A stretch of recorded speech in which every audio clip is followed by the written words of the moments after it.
नमस्कार, सुस्वागतम, वेलकम, अभिनंदन। कितनी खूबसूरत बात है। वे व्यक्ति कभी अकेले नहीं होते जिनके साथ सुंदर विचार होते हैं। आपके सुंदर विचार आपके साथ हैं तो आप अकेले भी रहेंगे, क्योंकि हर किसी को तो आजकल सुंदरता पसंद ही नहीं आती। बस लोग भाग रहे हैं, दौड़ रहे हैं और बस जल्दी जल्दी में सब कुछ करना चाहते हैं और कंपटीशन और जलन बहुत ज्यादा बढ़ गई है। कैसे हैं आप? आपका स्वागत अभिनंदन करती हूँ आपके, मेरे और माता रानी के इस खूबसूरत से यूट्यूब चैनल पर। आपका स्वागत अभिनंदन है। आषाढ़ पूर्णिमा की क्या है ये छोटा सा उपाय।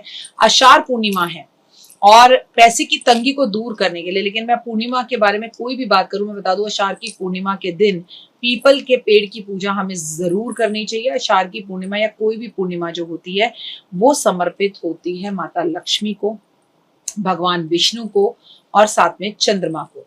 तो कोई भी पूर्णिमा हो, कार्तिक की पूर्णिमा हो, सावन की पूर्णिमा हो, आषाढ़ की पूर्णिमा हो, हिंदू पंचांग के अनुसार कोई भी पूर्णिमा हो, पूर्णिमा की तिथि पर फुल मून होता है और हमारा मन बहुत प्रसन्न होता है और चंद्रमा 16 कला संपन्न होता है।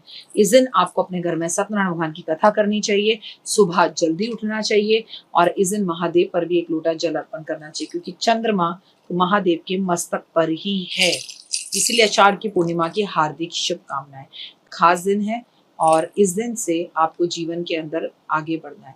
अच्छा, अब कई लोग आपको बोलेंगे आषाढ़ पूर्णिमा पे छोटे छोटे उपाय करिए जिससे आपका जीवन बढ़ेगा। आषाढ़ की पूर्णिमा के दिन पीपल के पेड़ पर कच्चे दूध में चीनी मिलाकर अर्पित करने से मान्यता है कि पूर्णिमा के दिन जो भी पीपल के पेड़ पर जो है कच्चा दूध अर्पण करता है, उसमें माता लक्ष्मी और भगवान विष्णु की का पूरा पूरा जो है ना उस वो समर्पित होते हैं, उसमें होते हैं, मतलब विराजते हैं, जिससे माँ लक्ष्मी की अति कृपा बनती है, क्योंकि ऐसा करने से आप उनके चरणों को दूध से धुलाते हैं। व्यापार में बढ़ोतरी होती है। आषाढ़ पूर्णिमा पर ओम नमो भगवते वासुदेवा का 108 बार मंत्र जाप कहाँ करें? पीपल के पेड़ के पास खड़े होकर करें। आषाढ़ की पूर्णिमा के दिन लक्ष्मी नारायण की विधिवत पूजा करें। 11 पीली कौड़ी उनको अर्पण करें। इस पर हल्दी का तिलक लगाकर बाद में इन कौड़ियों को लाल कपड़े में बांधकर अपने पति देव के ऑफिस में, उनके ऑफिस के बैग में या फिर ऑफिस के अंदर कोई ड्रॉ बना हुआ है वहां रख दें। धन धान्य और ऑफिस में बढ़ोतरी होगी। वैदिक जीवन में खुशहाली के लिए पति पत्नी में से कोई भी आषाढ़ की पूर्णिमा वाले दिन चंद्रदेव को जल अर्घ जरूर दे। और मैं तो कहती हूँ पति पत्नी को अपने रिश्तों को सही करने के लिए किसी भी पूर्णिमा पर दर्शन भी चंद्रमा के जरूर करने चाहिए। थोड़े चंद्रमा की रोशनी में बैठना चाहिए और इस दिन भगवान लक्ष्मी और विष्णु जी को इत्र अर्पण करना चाहिए। सुगंधित लुबान कप जलाने चाहिए। धन सौभाग्य तो बढ़ता है, लेकिन आपका यूट्यूब चैनल हो, इंस्टा चैनल हो, रील्स हो, वो वायरल होती हैं। भगवान की कृपा होती है, यानी आप वायरल होते हैं और आपका नेम फेम बढ़ता है। अगर आप अपने विवाह में किसी तरह से कोई परेशानी का सामना कर रहे हैं तो इस महीने मतलब हर महीने की जो पूर्णिमा होती है उसमें बरगद के पेड़ पर 4 बार घूमकर कलावा अर्पित करना चाहिए और बरगद के पत्ते पे मन चाहा इच्छा को लिख कर आपको अपनी एक डायरी में रख लेना चाहिए। बहुत अच्छा टोटका है। और जब आपकी वो विश पूरी हो जाए, उस जो पत्ते को आपने तोड़कर लाल पेन से, लाल चंदन से विश लिखी थी, उसे किसी भी पेड़ के नीचे रखकर आ जाइए धन्यवाद बोलकर। ज्योतिष शास्त्र में बताया गया है कि मान्यता के अनुसार अगर आप पूर्णिमा वाले दिन चंद्रमा के दर्शन करते हैं तो आपके लिए बहुत शुभ है। वैसे तो आप किसी भी पूर्णिमा पर दर्शन करें, बहुत शुभ है, लेकिन अगर वो आषाढ़ मास की पूर्णिमा हो तो हुए, इसके लिए आप एक लोटा जल ले, उसमें थोड़े से दूध, अक्षत, गंगा जल मिलाएं। भगवान चंद्रदेव के वैदिक मंत्रों को बोलकर या यूट्यूब पर चलाकर धीरे धीरे उन्हें मानसिक शांति के लिए अर्घ दें।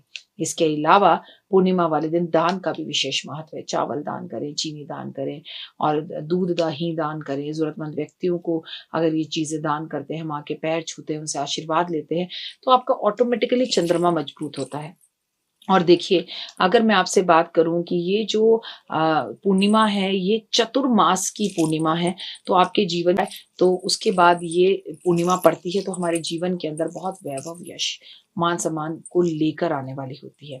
जब भगवान की पूजा आराधना अर्चना करनी है उस दिन थोड़ी देर चंद्रमा की रोशनी में बैठकर जो स्टूडेंट्स हैं उन्हें पढ़ाई करनी है, जो बीमार हैं उन्हें वहां दवाई खानी है, जिन पति पत्नी में झगड़ा हो रहा है वहां पर अपने झगड़ों को सुलटाना है, हाथ में हाथ पकड़कर बैठना है।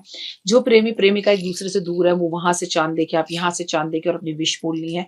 थोड़ी देर मेडिटेशन करना है, योगा करना है, बड़ी बड़ी सांस भरनी है और ओम नमो भगवते वासुदेवा का जाप करना है। और पूर्णिमा वाले दिन व्हाइट कलर के वस्त्र अगर आप पहने और उसके बाद आप पूजा करें, पूजा भगवान को बहुत अत्यधिक प्रिय हो जाती है। और इस दिन पॉजिटिव रहकर पॉजिटिव काम करने चाहिए और जितना ज्यादा हो सत्यनारायण भगवान की कथा करना, विष्णु सहस्त्र नाम का पाठ करना, सुंदरकांड का पाठ करना, भगवान का नाम लेना, माँ के चंद्रमा की रोशनी में खड़े होकर पैर छूना और सबसे बड़ी बात सासू माँ के पैर छूना, ओए हुए ओए हुए ओए हुए, ये आपकी जिंदगी के अंदर पॉजिटिविटी को लेकर आते हैं और नकारात्मकता को जड़ से दूर कर देते हैं। फिलहाल दीजिए मुझे इजाजत, लेकिन चैनल को लाइक सब्सक्राइब शेयर जरूर कीजिए।